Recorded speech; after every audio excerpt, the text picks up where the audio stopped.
is taking place at a very timely moment in this really extraordinary Olympic year. We are entering the final lap ahead of these postponed Olympic Games. Just like the athletes who are preparing for these games with so much concentration and focus, we are also getting ready for this final sprint. In this final stretch, our top priority continues to remain on organizing safe and secure Olympic Games for everyone. The athletes and all participants, as well as our gracious hosts, the Japanese people. This is why, together with all our Japanese partners and friends, we have put in place comprehensive COVID-19 countermeasures to ensure that the athletes of the world can come together in a safe environment for everyone. With the publication of the second version of the playbooks, there are now more specific details regarding the guidelines and rules to ensure the health and safety of everyone. The playbooks have been developed based on science, taking into account the latest medical expertise. They also build on the experience from all of you, the international federations, who since last year have collectively organized over 420 World Cups and World Championships, with a participation of cumulatively over 51,000 athletes. In doing so, you have demonstrated that sports competitions can be organized safely, even under current restrictions. This is why I would like to thank all of you for leading the way in this respect. Your collective experience gives all of us confidence in the Olympic Games Tokyo 2020, because you gave proof that large international sports events can be organized successfully while safeguarding the health of everyone. And you accomplished this without having access to vaccination, from which we in the Olympic community can greatly benefit at the Olympic Games and Paralympic Games Tokyo 2020. For example, over 70% of the athletes and officials have already been vaccinated or will be vaccinated before the Games. This number will even continue to grow as we approach the Games, with the many new and ongoing efforts in this regard, including offers from 3 different vaccine producers to the IOC for Olympic participants. We can only encourage all of you to continue these efforts, because vaccination is not only about protecting yourselves and protecting your athletes, it's also a demonstration of respect and solidarity with our Japanese hosts. This is why I would like to say thank you. Thank you to all of you for demonstrating in a great way that whether in sport or in the many challenges in life, we are always stronger together. This is the lesson that we have learned from the coronavirus crisis. We need more solidarity. We need more solidarity within societies, and we need more solidarity among societies.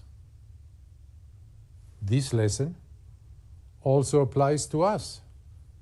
It also applies to sport and sports organizations. This is why the theme of this IF Forum is so timely and relevant for all of us in the world of sport. Although I regret that I cannot be with you in person for this important debate. I very much look forward to hearing the outcomes of your IF Forum on how sport and society can emerge stronger from this global crisis. One thing is clear. The post-coronavirus world will need sport and its values. The important role of sport in society is acknowledged in the meantime by the international community, from the United Nations to the World Health Organization, the EU, and many more. Numerous studies confirm the contribution of sport to promote physical and mental health, education, social inclusion, gender equality, and many more. As countries around the world are starting the long journey of recovery, this IF Forum sends an important message. Sport and athletes everywhere are ready to contribute to rebuild a more human-centered and inclusive society. We at the IOC are happy to have such reliable partnerships with each of you as we face not only the many challenges of this crisis, but also, and even more, the opportunities it presents. So let us seize these opportunities as we are used to in sport, giving it our best and embracing change. In this Olympic spirit, I wish you fruitful discussions and an excellent IF Forum.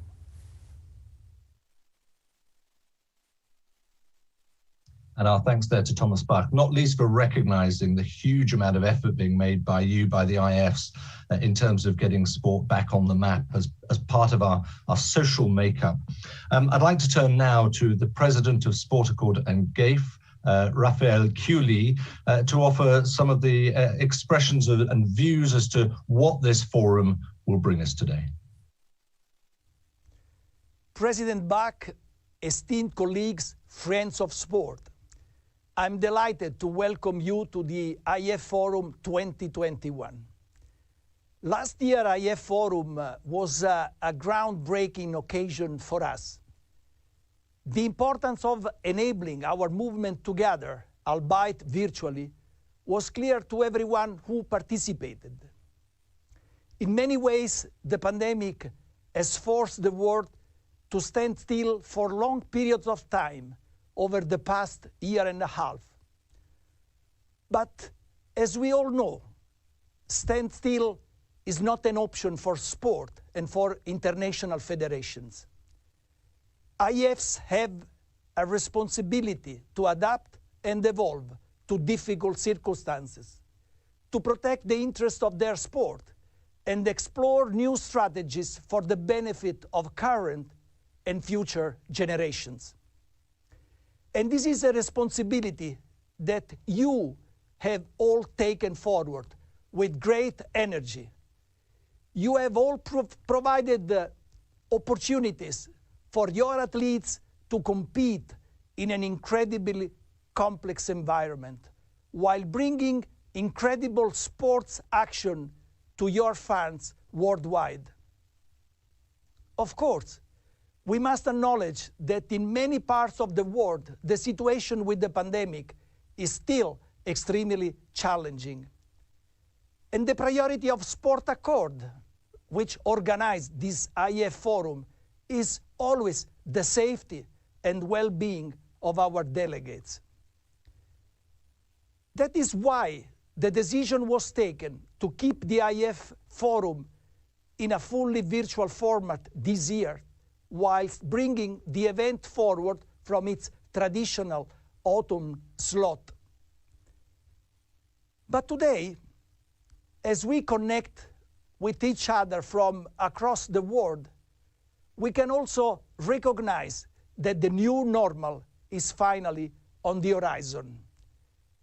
There is the prospect of soon being able to meet up in person again, as we look forward to the Sport Accord World Sport and Business Summit later this year in the stunning Russian city of Ekaterinburg. Here, we will build bridges for the future with the sport-loving country of Russia, and I have no doubt that it will provide another essential sign on the road to recovery.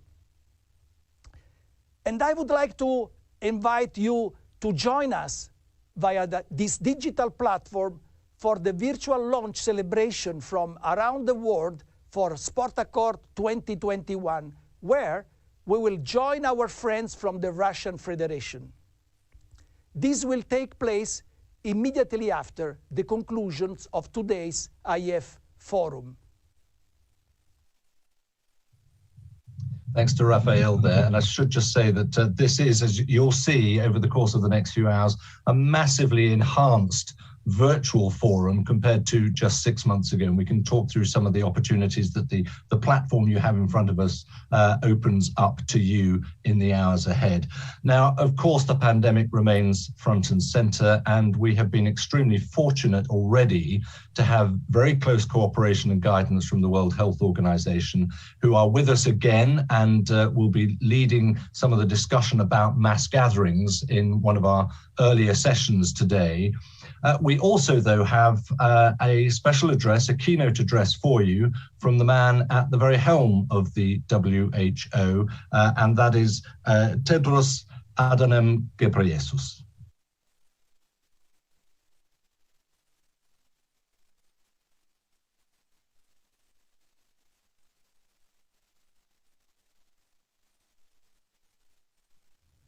Esteemed guests, dear colleagues and friends, sport plays a critical role in physical and mental well-being and makes a positive contribution to societies and economies. At the start of the COVID-19 pandemic, countless sporting events were cancelled or postponed, leaving players and spectators disappointed. I have been encouraged to see some sporting events returning in recent months, often with limited spectators and special arrangements for athletes. WHO is committed to working in solidarity with organizers, athletes, and fans to address public health risks so that sporting events can continue safely. Vaccines are helping to mitigate the spread of COVID-19, but will not stop the pandemic on their own. While the virus still circulates, we must continue to follow tried and tested public health measures, including physical distancing, respiratory etiquette, appropriate use of masks, hand washing, and good ventilation. And once recovery begins, WHO will continue working to ensure that sport and other sectors that rely on mass gatherings can bring people together safely. Sport brings us closer as a global community, and it is this same spirit of solidarity that will help us overcome the pandemic and build a healthier, safer, fairer, and more sustainable future. I thank you.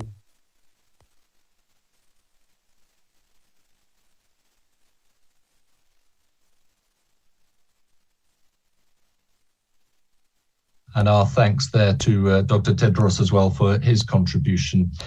As for our membership, we have within our ranks now one former Secretary General of the United Nations, the 8th Secretary General, His Excellency Ban Ki-moon, who of course also serves now as Chairman of the IOC Ethics Commission. My dear friends and colleagues, chers amis and collègues, meine lieben Freunde, good morning, good afternoon, good evening to everyone joining us today from all corners of the world. It gives me immense pleasure to be speaking to you today at this second Sport Accord virtual IF Forum. The pandemic has given us all many challenges to face where societies have needed to quickly adapt. Needless to say, all of us in the world of sports have faced novel challenges, encouraging innovation and finding new ways to come together. We have come a long way since the onset of the pandemic, but we still have a way to go. It is evident to this event that we continue to stand in solidarity and unity, where the well-being and safety of everybody must always be at the center of our actions. It has been an incredibly challenging 2020 and 2021, but this unprecedented era has also shown the solidarity, determination, creativity, and flexibility of the world sport community. The sporting world has come together. The athletes, coaches, and stakeholders to inspire millions of followers around the world. We have witnessed during these unpredictable times where many lives have been lost, lockdowns became a way of life, and social distancing has become a new normal. The social and economic significance of sport has been placed into the spotlight. The pandemic has led to the cancellation of major sporting events. For the first time in modern history, the Olympics and Paralympic Games have been postponed. I can only give my admiration to the Olympic family and the IOC, led by our good friend and Honorable President Thomas Bach. In guiding us through these challenging times, putting the athletes at heart of all our actions, we must stand in solidarity to implement Agenda 2020+5. The life we once experienced has been turned upside down, and that includes mental and physical well-being for so many, particularly marginalized populations and vulnerable communities. In the midst of the pandemic, the United Nations adopted our resolution for sports as an enabler of sustainable development. This resolution is significant as it not only recognizes the important role of sports, but it also serves as an important mechanism towards our post-pandemic recovery. The United Nations always has and will recognize the important contribution of all members of the Olympic movement to promote peace and development. So, as a former UN Secretary General, I can only thank you and give my respect for the work you all have done collectively to help and support our currently fragile world. The pandemic has affected the athletes, the federations, and event organizers, but if we look at the global value of the entire sport industry, which is estimated between $700 to $800 billion annually, everyone is affected. This includes the sporting service industry, but also affects the tourism, infrastructure, economy, and beyond. Despite these difficulties, there is also an upside. The sports world has come together stronger than ever before, and together we will achieve so much more. One of the valuable lessons we can take from this crisis is that the world needs more solidarity, and the world of sport has been a beacon of light to guide us forward. Grassroots sport has helped to keep people active and healthy, both physically and mentally. The virtual platform has become a valuable tool to keep connected and inspire physical activity from the safety of our homes. And of course, you, as international federations and custodians of sport, are well aware of your responsibilities in this regard to encourage and promote physical and mental health. There, I would also very much like to congratulate GAISP and Sport Accord. Under the leadership of President Rafael Accioli, ensuring the close cooperation between both the Olympic and non-Olympic sports. We have seen before how the power of working together can drive positive change, not only in sport, but in all walks of life. When I was the Secretary General of the United Nations, it was clear to me that when people pull in the same direction, significant progress can be achieved. This happens whether we are talking about reducing poverty, acting on climate change, enhancing equality, or any other area of socio-economic development. Cooperation is key to success, and this approach is the same in sports.